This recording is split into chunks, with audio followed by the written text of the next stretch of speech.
Well, let me go across to Colonel Dinny, who is joining us, our defense expert. Now, Colonel Saab, it's important for us to point out that this military exercise, which is currently happening at the eastern sector by the Indian Air Force, is not something which is planned after China's aggression on the 9th of December. It has been planned for quite some time now. Goes to show that India is well prepared. These are exercises which were already planned. If you look at the arsenal that we have managed to collect, what would you say?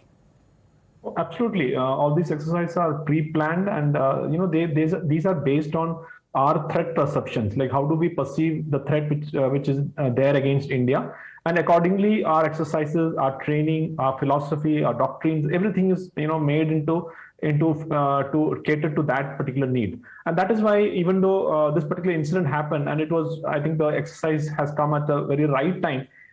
In which not only the validation of whatever exercise aims the Air Force would have, but definitely it also sends a message across that here is an armed forces which are up and running, and it's absolutely ready. And regarding the testing of the missiles, also I think we must understand that to be a viable threat, we need to have two things. One is political intent, of course, and second is the capability.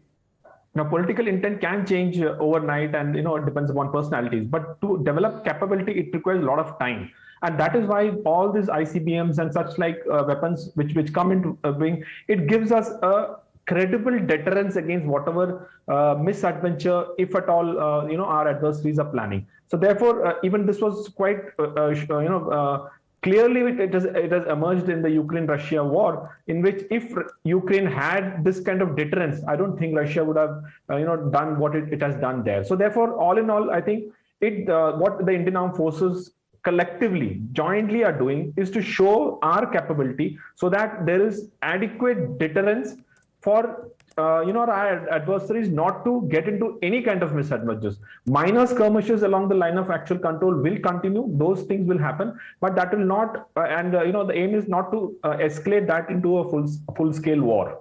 But Colonel.